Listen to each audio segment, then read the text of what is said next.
exactly marks the 6th anniversary of one of the worst genocides that happened in human history over the last century.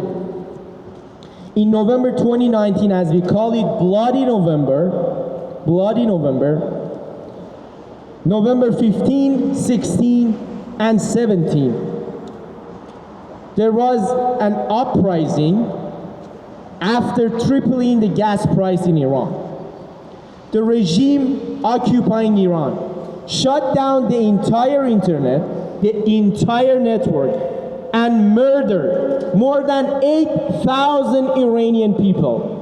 8,000 people were killed and murdered by the direct shots to their head and heart. And this number that I gave you, 8,000 people, is backed by the forensic medicine board of the regime itself, and also a document that was leaked at the time. Western media did not cover and did not report anything. They turned blind eye on the victims of Iran. Shame on them. They remained silent and didn't report anything at the time. Why is that? Because it didn't serve their interest. Just 2 months or a few weeks after that, Justin Castro was shaking hands of Javad Zarif. So that was the main reason the leftists and the globalists who were supporting this regime since day one did not publish anything about the genocide that happened in Iran. That is why we gathered here to raise awareness about the genocide that happened in November 2019, 6 years ago. But we are not here to mourn. That's not Iranian culture and tradition. We're here to value the life that they had. And we're here to value their achievements. I like to highlight a point for media and whoever reports about Iran.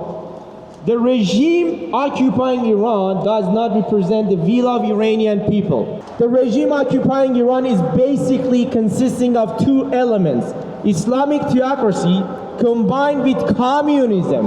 That is the virus that you're seeing right now in Canada and all the Western countries. So you better wake up. In that system, state and government controls every aspect of your life. And by that I mean everything.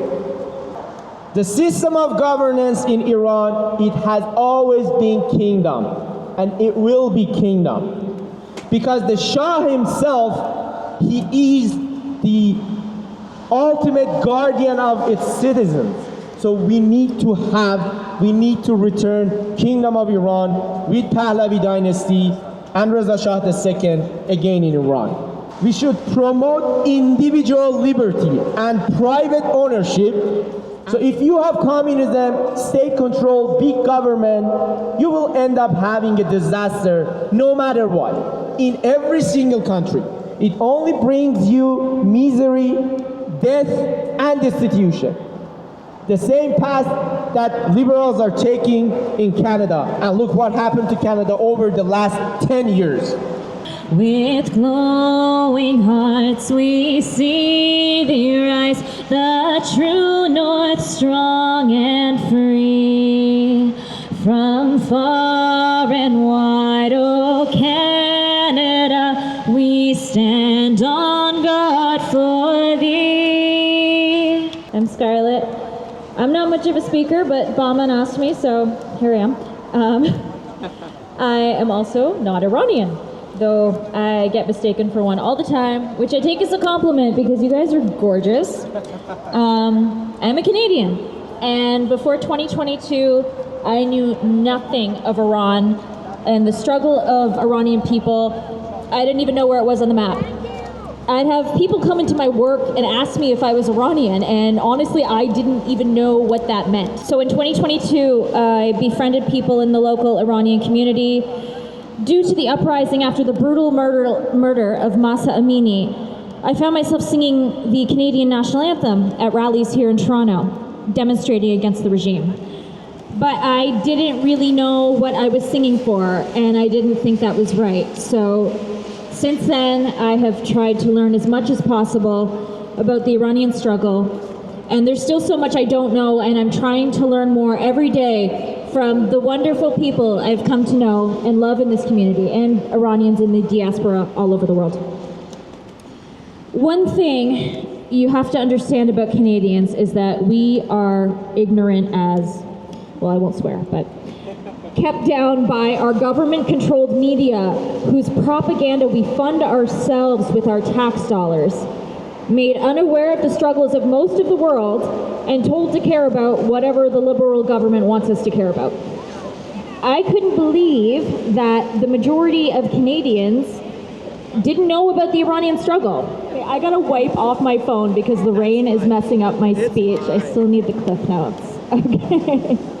I couldn't believe that the Iranian struggle isn't something that's known by the average Canadian. All we hear about is Palestine. Palestine, which is the same Islamic ideology as the oppressors of the people of Iran. Palestine, which is funded by the tax dollars of occupied Iranians. Palestine, the ideology that seeks only to destroy Western culture whilst Iranians come here and embrace the countries that have given them refuge. And Palestine, who gains the West's sympathy for their own destruction, while Iranians cry out and get silence back. I'm one Canadian that they will not brainwash by whatever narrative they're pushing. I'm one that will listen to your cries. I'm no one special, I'm just a person who cares. And I too dream of a day when we will have peace in the Middle East that can only be achieved by cutting off the head of the snake in Tehran. That victory in the ancient friendship between Israel and Iran will not only be a huge step forward for peace in the Middle East, but peace worldwide. Peace in the Middle East and peace in our streets, though the streets of the West might actually take longer. Thank you so much. Javid Shah. Thank you. All right, Scarlett, you're right here. They say you can't be a patriot and fly another country's flag. What do you have to say to that? I say that doesn't make any sense because Canada is a country of immigrants, always has been, always will be. And there's nothing wrong with that. We embrace and we love our immigrants who come here to contribute and assimilate and respect our culture. I have a problem with mass, unvetted immigration that puts pressure on our already fragile systems and puts people in danger. But we love our immigrants. We embrace our immigrants. That's I got one more question. What's your favorite Iranian food? That's not a good question to ask me. I'm vegan. I don't know. Hey, do you know there's a vegan Iranian? There's a lot of Iranian food that's vegan. I'm sure there is. You should try asher reshte. Okay. The weather was terrible, our gathering was great. So this guy just, he lost his life in Iran recently, right? They murdered him. He brought up a video, he burned the picture of Khamenei, and this is his Instagram channel. This is not something out of my mind. This is his Instagram channel. The member of SAVAK, and I obey the rules of the monarchy of Iran. And he was a pilot student, not an ordinary guy. We don't want another republic. Our choice is over here. King Reza Pahlavi, every Iranian inside Iran, with all the danger there is with that when they talk about the Shah, they bring his name and they want kingdom back to Iran. So if you talk about the Shah in Iran, you end up like this guy, you end up That's gone. true. All right. That's the story of hundreds of Iranians. You talk about this happens to you. But they don't stop, and that's why the Shah will be back to Iran. It's woman life, liberty, and it's coming with Shah, homeland prosperity. It's the key. Shah is the key to bring back Iran from occupying regime. That's it. And I understand the key is President Trump to ask our king to go to White House. اینا نماینده ملت نیستن. جاوید شاه مرگ بر رجوی، جاوید شاه، مجاهد خلق، مرگ بر مجاهد، سپاسد، ملا چپی مجاهد، مرگ بر سپاسد، ملا چپی مجاهد.